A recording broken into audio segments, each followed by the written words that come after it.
Hello everybody and welcome to part 5 of my World War One review videos.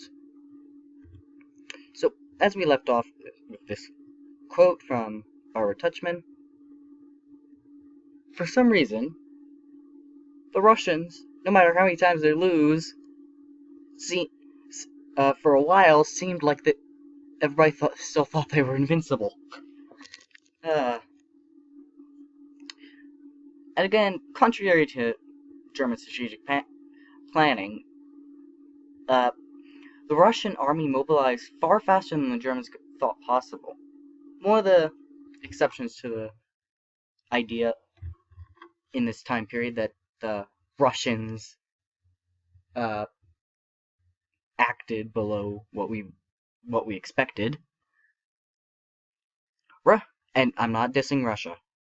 I want to make that clear. I don't want to diss Russia. Uh, as the Russian army moved into position to attack Prussia, they kind of just scrambled to get to defense positions. And the reason that they were actually able to make it so fast to the front lines of Russia was because they literally a few years earlier had spent a lot of money making a huge rail system, but they still could have moved a lot faster if they used the same gauge rail as the rest of the country. The reason they didn't use the same gauge rail was because they were paranoid about people invading them. So their idea was, if they want to invade us, they can't use the same trains. When they reach our tracks, their trains are going to be made for the wrong gauge. I don't think they thought mobilizing their people out of Russia when they were doing that. Because it also works the other way. We're using a different gauge, or you're not going to be able to use that train again. Uh, and due to, and this was one of the largest blunders ever, due to a lack of people who could use or operate telegraphs and telegraph lines, Russia broadcasted all of its plans over radio with poor coding. Like, I mean,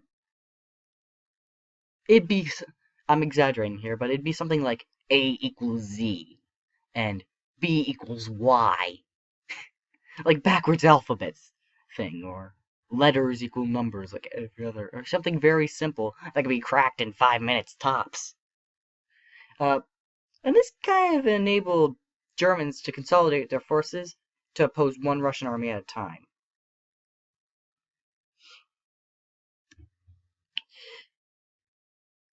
And one of the commanders, and famously von Reinmikoff and Samostrov hated each other, so they didn't really confer with each other. That hasn't. It has been proven that they didn't like each other too much. That they didn't want to work together, but it has not been proved that the reason why they didn't like each other. So von Moltke shifted critical German units from the Western Front in order to bolster the German lines in Prussia. This weakening of the right flank completely obliterated any small hope that the Schlieffen Plan would still work. As you can see, this is a map of the Eastern Front. As you can see, the two armies are separated, and the small lakes over here, kind of separated the two forces, and they didn't decide to try to confer with each other or try to meet back up on the other side of the lake. Oh no, no, let's just stay as two separate forces and weaken ourselves. Again, the military backwardness of Russia in this time period. And here is a not as good view. Battle of Tannenburg. The German forces, like I said earlier, using the railways, transported a lot of their men from one front to another rapidly, and that completely obliterated the Russian forces. And General Samsonov committed suicide shortly after the battle, uh, out of shame, and he didn't want to be captured. And the entire Russian Second Army was either killed, wounded, or captured. He just didn't want to get that same fate. German troops then consolidated and defeated the Russian First Army easily. Then secured the Eastern Front. I bet the Germans were like, is that all I got? And this is shortly after this. This is when the British actually agreed to mobilize more men. Marshal Zhurov began ruthlessly sacking generals he felt were not up to the coming struggle. Basically, at this time period, there was still a bit of royal blood means you get, like, promoted quicker. And not due to skill, but because simply of your bloodline. This caused a lot of problems. People who were not up to the job now were actually getting fired. One of them was actually relieved of command of the Fifth Army and replaced by his more aggressive subordinate. There was one general that Zhurov could not sack. Sir John French. The British person with the last name French. Zhurov needed the British to join a counterattack, but they were not subject to his orders.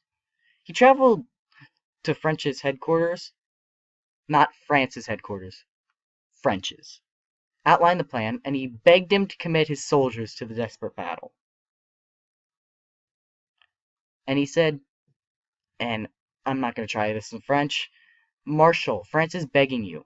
French then tried to reply in French, but his attempts at the language were incomprehensible. He turned to a more linguistically competent staff officer. Damn it, I can't explain. Tell him that our men can do our fellows will do. So, French. Can't speak French. All these videos have too much verbal irony. The crisis of the Great Retreat had come to a decisive point. The French and the British could no longer fall back from the Germans. Falling back too much more would mean literally giving up too much land that they could not recover from. They would need a final stand. One in which it would decide who would win the war. The hour has come, Zhurov wrote to his soldiers, to advance at all costs. Beginning of September 1914, this is when a lot more actual war happened. As German forces neared Paris, they began to swing and tighten the arc, in which that had been weakened. The right flank had been weakened, making it not as effective. The fear was that unless the pocket was sealed around German armies, around the enemy armies, that they would easily escape, again due to the right wing being weakened. The tighter arc would expose the flank of von Kluck and his army's First Army amassing French Sixth Army in Paris. And a lot of this led to a huge gap that made it nearly impossible for the Schlieffenplan to work. In an attempt to win the war, they made a critical error that created an opportunity for the Allies to attack them near the Marne River. This became known as the Battle of the Marne. I'm sorry if I'm butchering this. Uh, this is where it became very funny. J- uh, German Galli ordered French soldiers stationed in Paris to defend the capital, to rush to the exposed German flank. In taxicabs. You heard me right. Taxicabs. The BEF also struck the interior of the line, causing the actual battle. It was a critical Allied victory, which halted the German advance. This probably allowed for later attacks. It also became known as the miracle of the Marne, that they were able to hold them back. And this is where the Germans had their turn to retreat. The Germans, in a desperate situation, ordered a massive retreat to solidify their lines. It was during this retreat that von Moltke will allegedly tell the Kaiser, "Your Majesty, we have lost the war." And remember, this is allegedly. The exhausted French and British armies were too tired to even think about catching the Germans. This was a massively critical opportunity that they missed to keep them out of France and force them back and end the war then and there.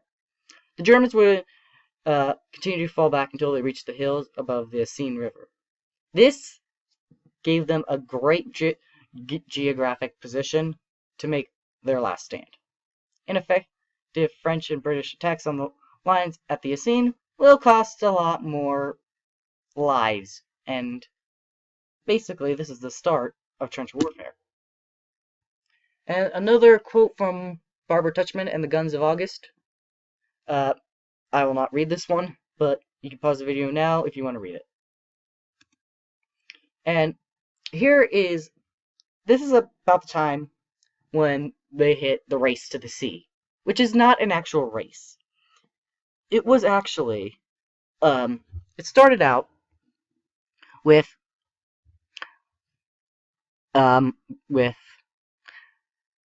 with the French, German, and British, French and British and the Germans keep getting different positions to basically outflank each other.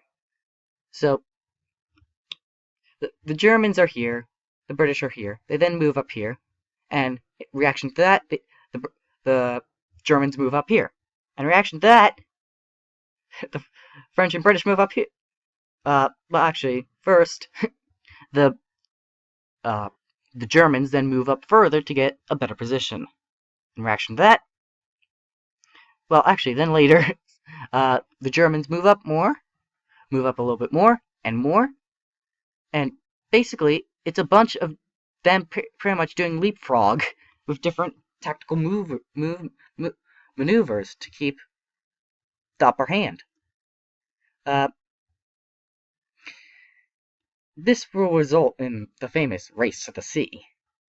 It stretched from all the way from the border of Germany and France to